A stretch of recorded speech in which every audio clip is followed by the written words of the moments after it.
You know, the background of Monolith has kind of been on some of the horror stuff, so we're big fans of really mixing in music again with sound effects, but also trying to make it so you walk away from that experience knowing like, oh, that was so intense and there was nothing even going on. I mean, we think of Middle Earth as, you know, this long celebrated and often, you know, beautifully realized world that we all have, you know, an incredible amount of respect for.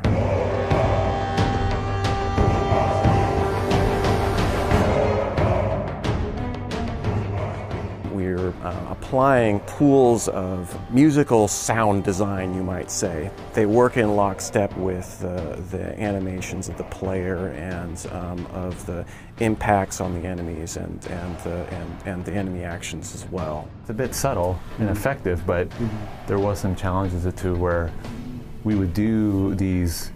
They're essentially kind of like musical hits on top of the combat to help, you know, help that player experience in combat feel either more powerful or this character you're fighting more powerful. But there is a challenges where having so many stems and stabs that could play out wrong and sound a bit cartoony, where all you're hearing is a little string stab here, stab here. It had to really work together other than just putting a bunch of stabs on top of this, you know, combat. In some cases it's subtle. You know, we've brought people in and we've sat them down and said, here, try this out, see what you think. Often the response is, what is it? They feel more powerful. What is it about it that's different? And in a way it's subtle. People say, you know, it's actually a music. It's part of the music design. I think the biggest influence is that when we actually have people sit down and play it and we see the reaction to it, that's where I want more of that.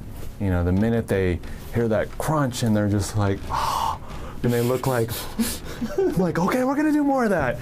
Having also the music and the sound effects, we're able to get a little more mileage without having to always do the same bag of tricks of the same sound effects. We can, oh, hey, you can do your water phone right for combat. That was a big thing that actually really to kind of drive it in a way where it's new all the time, because I always had a hard time of, that sounds the same all the time. Monolith keeps throwing us just, you know, really great, radically contrasting projects. It's just, you know, keeps us going, keeps us growing, you know, yeah.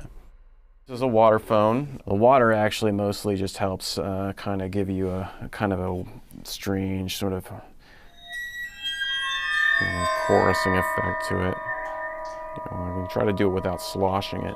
And also depending on where you bow it on, you know, you can get really low tones out of it if you can get it with vibration on it, super low.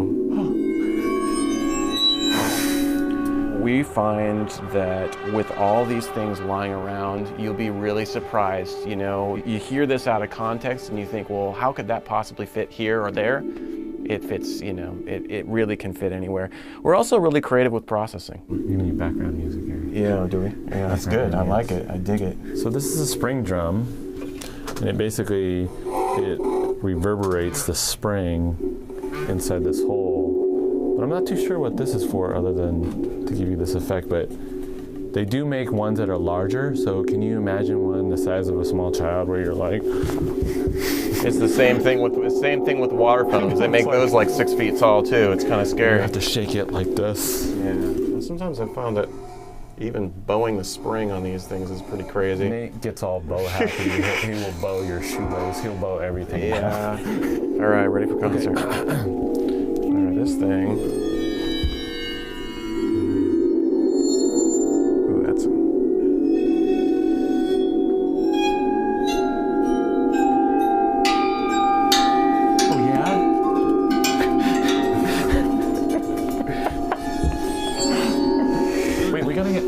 Here. Yeah, oh, yeah. There. What am I you plucking just this? Pluck this. Okay. Okay, you ready? Yeah, go. Right.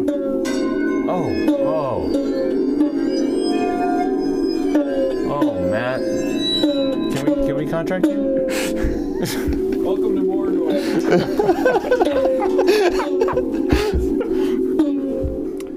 And that's pretty much exactly how the score sounds. That's you know? right there. You just heard it all.